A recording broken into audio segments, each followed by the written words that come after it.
Cerno, une anti-enquête, 8e épisode. Notre société aime les corps jeunes. Le mal existe. Les anciens occupants de mon appartement m'ont raconté qu'un serial killer avait habité dans l'immeuble. Oui. Ils étaient deux. Ils étaient deux. Ah ouais, ils étaient deux. Thierry Paulin. Jean-Thierry Mathurin. Il y a eu à une époque toute une série de meurtres. De crimes presque de masse. Le tueur de vieilles dames a alimenté une véritable psychose. Je me lance dans une enquête. Il était fragile, il était perdu. Non, je connais pas du tout cette dame, j'ai jamais entendu parler d'ailleurs. On verra bien où cette histoire me mène. Donnez-vous le temps. Non, il n'y a aucune raison de parler de ça sans arrêt.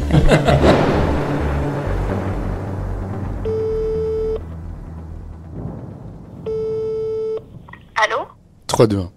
La Goutte d'Or, dans les années 50, c'était un ghetto, c'était la misère.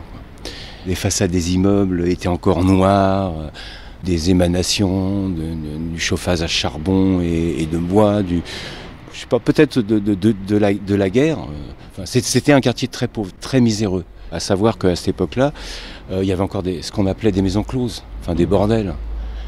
Et le samedi, vous aviez dans la rue Charbonnière, rue de la Goutte d'Or, des portes d'entrée d'immeubles, de petits immeubles très, très pauvres, où vous aviez des queues de maghrébins qui allaient jusqu'à là-bas. Ils attendaient pour pouvoir assouvir leurs besoins naturels. Et vous étiez enfant ?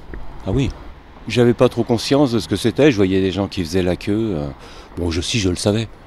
Je le savais, mais bon, moi, c'était pas mon souci, c'était pas mon problème. Moi, j'étais un enfant de la rue, je passais, et puis je vivais dans ma dimension d'enfant.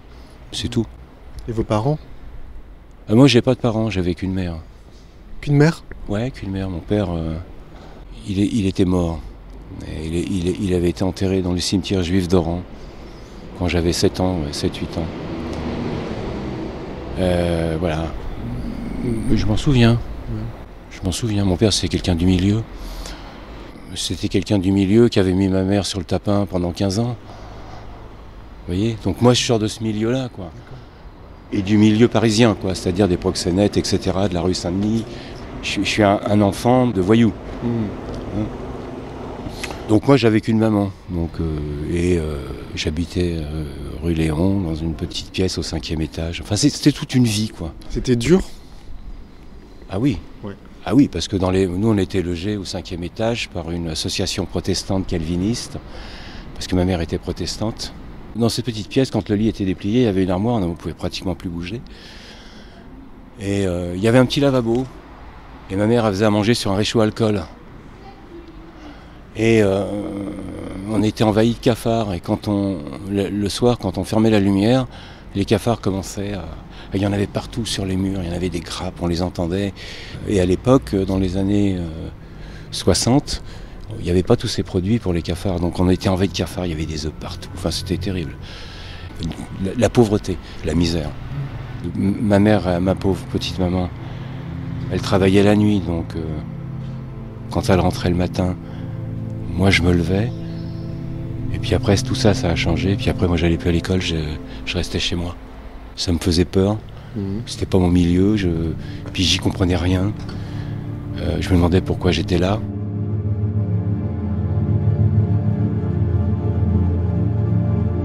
Et du coup, qu'est-ce que vous êtes devenu après ? Un marginal. Un marginal ? Oui, marginal. Vers 14 ans, étant donné que j'allais plus à l'école, voilà, donc j'ai traîné dans la rue.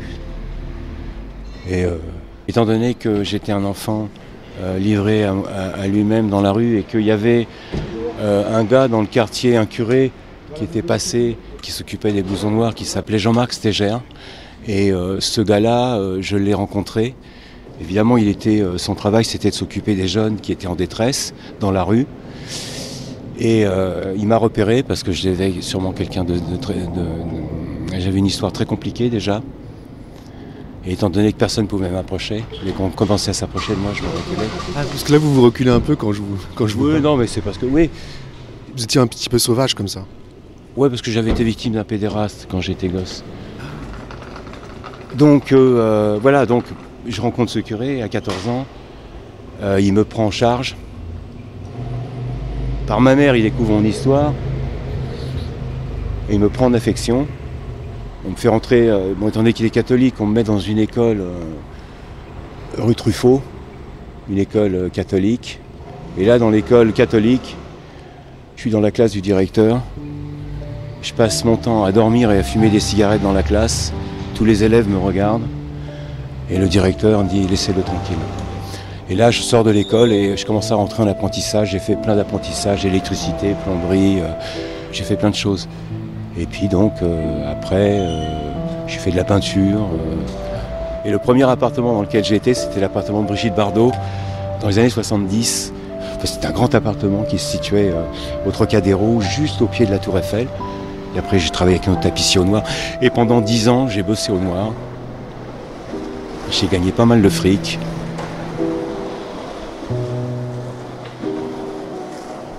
Ce quartier, dans les années 60, c'était un quartier populaire. Vous voyez, alors il y a des immeubles, évidemment, comme celui que j'habite, là, où était le beau, là ? Ouais, celui-là. Où étaient logés des instituteurs, la classe moyenne. C'est beau, hein, cet immeuble. Oui, du début du siècle, ouais. C'est un immeuble en briques rouges. La vie, c'est quelque chose qui est magique. Il y a des choses qui se passent dans la vie qu'on ne contrôle pas, des concours de circonstances qui sont parfois hallucinants, qui sont surnaturels même, qui fait que j'ai pu acheter ce truc-là. Qu'est-ce que c'est la vie pour vous ?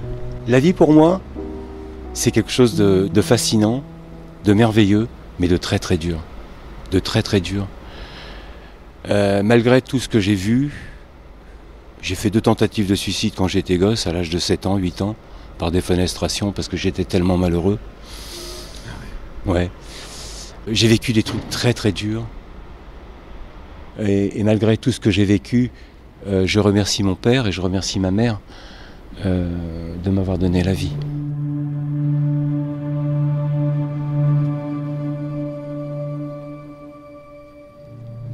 En fait, moi, je suis venu ici parce que je suis venu sur les traces d'une dame qui a habité là, qui s'appelait Suzanne Foucault. Elle habitait là, au 10 rue Nicolet. Qui c'était cette dame ? C'est une dame qui vivait là, en fait, je sais pas qui c'était. Mais je sais qu'elle a été assassinée ici, au 1er étage. Et est-ce que Thierry Paulin, ça te dit quelque chose ? Comment il s'appelle ? Thierry Paulin. Ça ne me dit rien du tout. Je sais pas. Thierry Paulin, c'était l'assassin des vieilles dames, il en a tué beaucoup. Peut-être une vingtaine ou une trentaine. Tu parles de l'Antillais ? Oui. Thierry Paulin et Jean-Thierry Mathurin. Ils étaient 2. Oui, je me souviens, oui, de cette histoire. Ouais. Ils ont tué, là, leur 3e victime. Ouais, ouais. J'ai entendu parler de ces deux criminels. Toi, tu les as jamais croisés ? Si ça se trouve, oui. J'ai une très grande fascination pour les serial killers.